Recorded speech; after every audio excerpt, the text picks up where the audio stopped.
Hello viewer, स्वागत है आपका अपने चैनल फार्मा इंडस्ट्री नॉलेज में। आज हम जिस टॉपिक के बारे में बात करने वाले हैं वो टॉपिक ईयू के एनेक्सर 1 के अपडेट होने के बाद में बहुत ज़्यादा डिस्कशन में आता है। तो इस टॉपिक का नाम है पॉपसिट। तो पॉपसिट ये सुनने में जितना डिफ़िकल्ट और अलग टाइप का वर्ड लगता है, एक्चुअल में ये उतना है नहीं। तो जो पॉपसिट का नाम सुन के नॉर्मली हमारे मन में ये ख्याल आता है कि ये कितनी डिफ़िकल्ट टेक्नोलॉजी होगी या क्या है। ऐसा कुछ है नहीं। और जैसे यही इस वीडियो को आप अंत तक देखेंगे, आप समझ जाएंगे कि पॉपसिट सिर्फ एक नाम ही डिफ़िकल्ट है, हालांकि इसमें ऐसा कुछ डिफ़िकल्टी है नहीं। तो पॉपसिट के बारे में विस्तार से जानने के लिए हमारे वीडियो को अंत तक देखें। और मुझे आशा है कि पॉपसिट के बारे में आपके मन में जो भी डिफ़िकल्टी या सवाल आते हैं वो इस वीडियो को देखने के बाद में आपके सारे सवाल और जो डाउट्स है वो क्लियर हो जाएंगे। तो चलिए शुरू करते हैं आपकी अपनी वीडियो।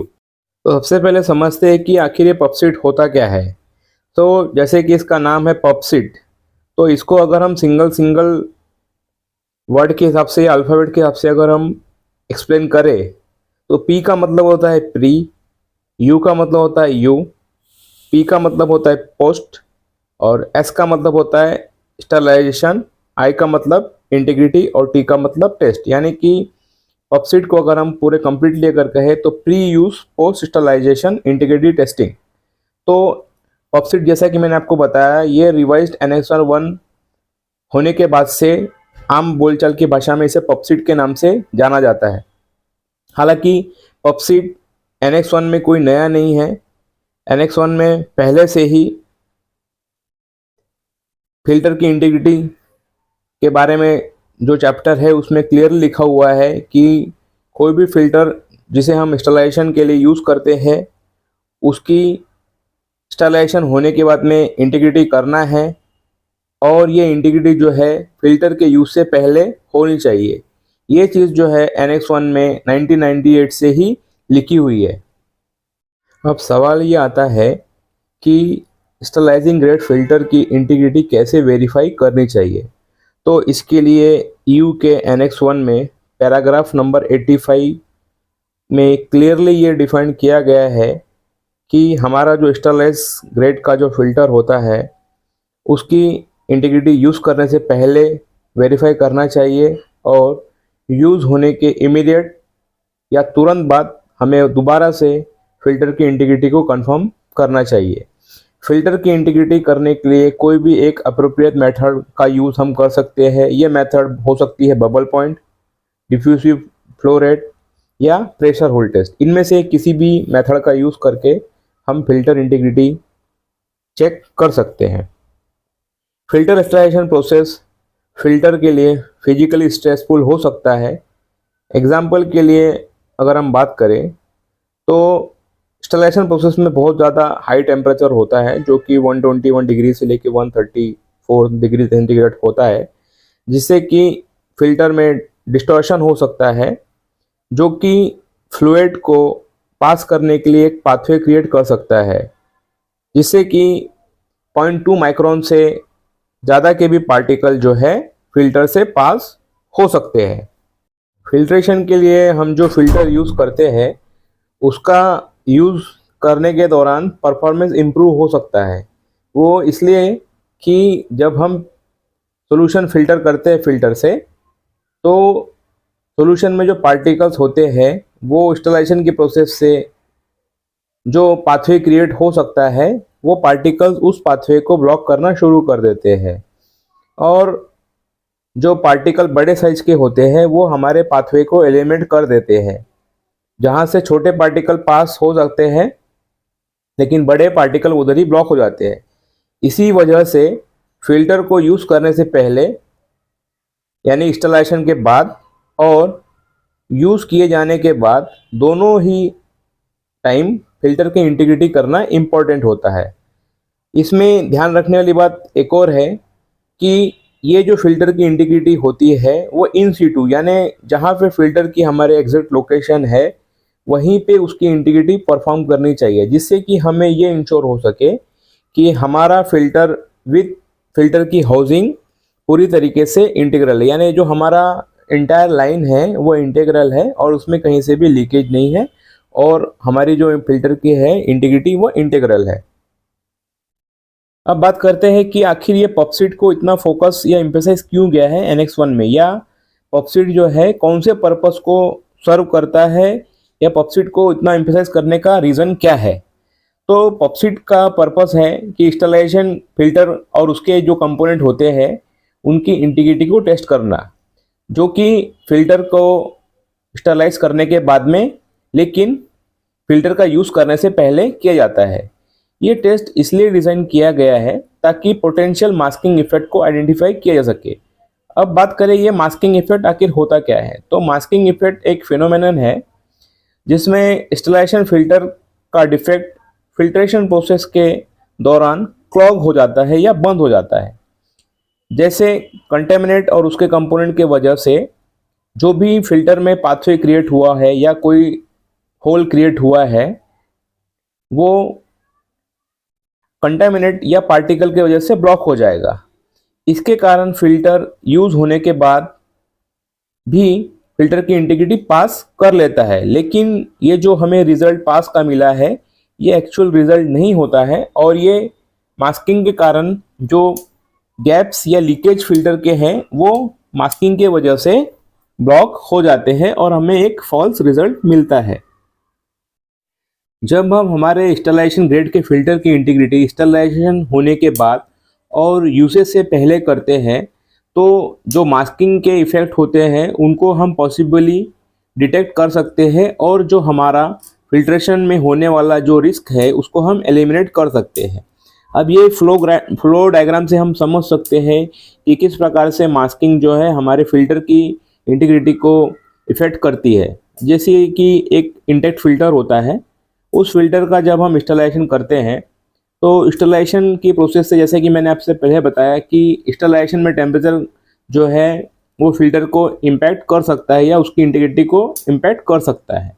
तो समझिए कि स्टरलाइजेशन से फिल्टर में डिफेक्ट आ गया है और जब हम फिल्ट्रेशन को स्टार्ट करते हैं तो वो कंटामिनेट जो फिल्टर में होते हैं या पार्टिकल जो हमारे सॉल्यूशन में होते हैं वो धीरे धीरे जो पाथवे क्रिएट हुआ है उसको धीरे धीरे ब्लॉक करते जाते हैं, और जब हमारा फिल्ट्रेशन का पूरा प्रोसेस हो जाता है तो पॉसिबली जो ब्लॉक्ड जो पाथवे क्रिएट हुआ है वो पार्टिकल और कंटेमिनेंट की वजह से ब्लॉक हो जाता है। तो ये जब पूरी प्रोसेस हो जाती है उसके बाद जब हम फिल्टर की इंटीग्रिटी टेस्ट करते हैं तो क्योंकि मास्किंग इफेक्ट की वजह से ये हमें पास रिजल्ट देता है, जो कि एक्चुअल रिजल्ट नहीं है, ये फॉल्स रिजल्ट है। पॉपसीड की इम्प्लीमेंटेशन की जब बात करी गई तो इसमें बहुत सारी कंट्रोवर्शियल डिस्कशन हुई। तो अब समझते हैं कि आखिर इसमें इतनी कंट्रोवर्सीज या इतना बहुत ज़्यादा डिस्कशन क्यों हुआ। तो EU ने जब NX1 को रिवाइज किया गया तो रिवीजन के दौरान पॉपसीड की नेसेसिटी, प्रैक्टिबिलिटी और रिस्क बेनिफिट रिलेशन को लेकर काफ़ी कंट्रोवर्शियल डिस्कशन भी हुई। इंडस्ट्री के जो एक्सपर्ट है और जो एसोसिएट है उन्होंने ये कंसर्न भी एक्सप्रेस किया कि पॉपसीड को अगर हम इम्प्लीमेंट करते हैं तो इसके बेनिफिट से ज़्यादा इसमें एडिशनल रिस्क भी आ सकते हैं। अगर ये रिस्क की हम बात करें तो इस रिस्क में असेप्टिक एरिया में बहुत ज़्यादा इंटरवेंशन होने की पॉसिबिलिटी है। इससे फिल्ट्रेशन सिस्टम की कॉम्प्लेक्सिटी बढ़ सकती है। पॉपसीड कंपोनेंट का फेलर होने का रिस्क ज़्यादा है।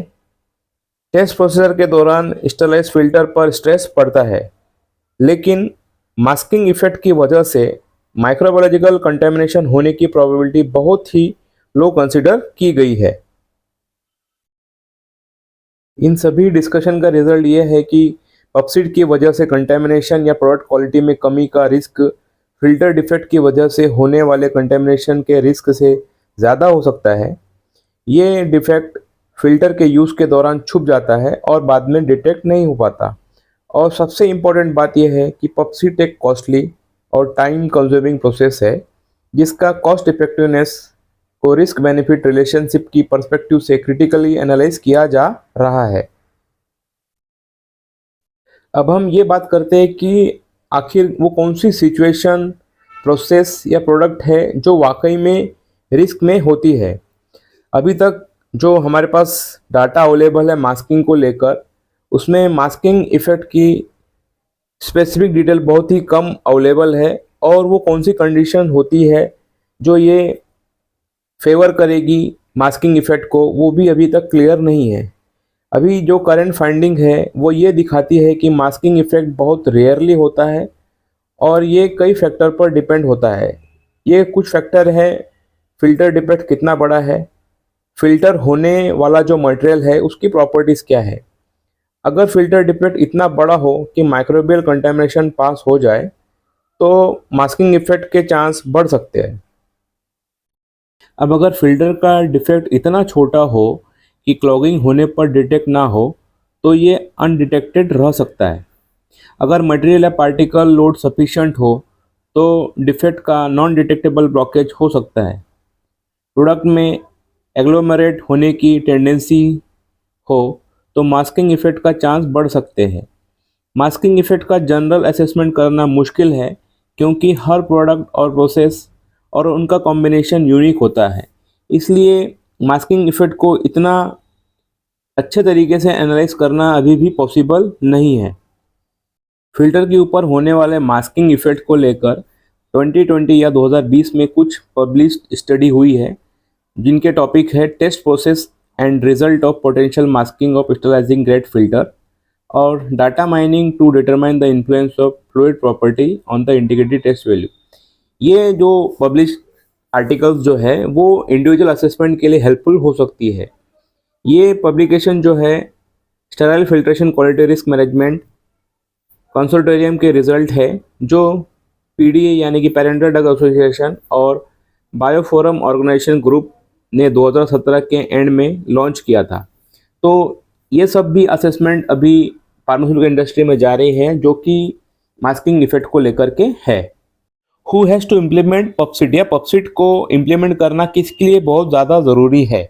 तो जैसा कि मैंने पहले की स्लाइड में भी एक्सप्लेन किया गया है कि पॉपसिट की रिक्वायरमेंट पहले भी EU Annex 1 के पहले के जो वर्जन है उसमें भी थी, लेकिन अभी जो EU Annex 1 रिवाइज किया गया है उसमें पॉपसिट को बहुत ज़्यादा सिग्निफिकेंट दिया गया है और इसको मॉडिफिकेशन के साथ में बनाया गया है।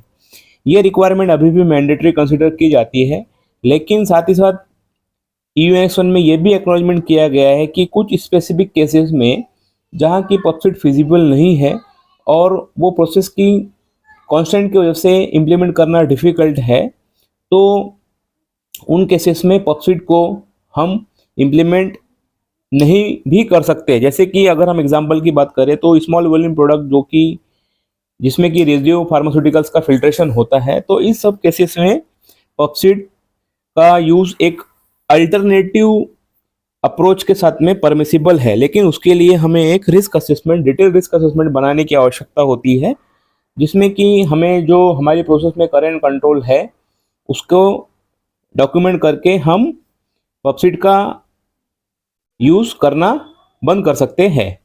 इससे ये क्लियरली इंडिकेट होता है कि रिवाइज जो Annex 1 है उसमें ये क्लियरली डिफाइन किया हुआ है कि पॉपसिट का यूज़ करना बहुत ही इम्पॉर्टेंट है और ये प्रोसेस की रिक्वायरमेंट है या गाइडलाइन की रिक्वायरमेंट है। वो सभी केसेस में जहाँ की स्टेराइल फिल्ट्रेशन या फिल्टर का यूज़ करके प्रोडक्ट को स्टेराइल किया जाता है, और वो प्रोडक्ट जिसमें कि फाइनल कंटेनर में प्रोडक्ट का स्टेरिलाइजेशन पॉसिबल नहीं है, वहाँ पे पॉपसिट का यूज़ करना मैंडेटरी है और उसको यूज़ करना ही है। हाँ, लेकिन साथ ही Annex 1 में ये भी ऑप्शन दिया हुआ है कि कुछ केसेस में जहाँ पे पॉपसिट पॉसिबल नहीं है तभी हम अल्टरनेटिव प्रोसेस का या अल्टरनेटिव अप्रोच के द्वारा फिल्टर की इंटीग्रिटी की जा सकती है। व्यूअर्स, आज हमने पॉपसिट के बारे में काफ़ी कुछ जाना, उसकी इम्पोर्टेंस, चैलेंजेस और प्रोसेस के बारे में डिस्कस किया। पॉपसिट स्टेराइल फिल्ट्रेशन की वर्ल्ड में एक क्रिटिकल स्टेप है जो प्रोडक्ट की सेफ्टी और क्वालिटी को इंश्योर करता है। अगर आपको ये वीडियो इन्फॉर्मेटिव लगा तो प्लीज़ इसे लाइक करें, शेयर करें और अपने दोस्तों को भी बताएं जो इस फील्ड में काम करते हैं। अगर आपके कोई क्वेश्चन है या आप और कोई टॉपिक चाहते हैं तो नीचे कमेंट सेक्शन में लिखें, मैं आपके कमेंट का इंतज़ार करूंगा। और हाँ, अगर आपने अभी तक चैनल सब्सक्राइब नहीं किया है तो जल्दी से कर ले, ताकि आपको ऐसे और भी इंफॉर्मेटिव वीडियोस मिल सके। तो मिलते हैं अगले वीडियो में, तब तक के लिए stay safe, stay curious and keep learning. Thank you so much.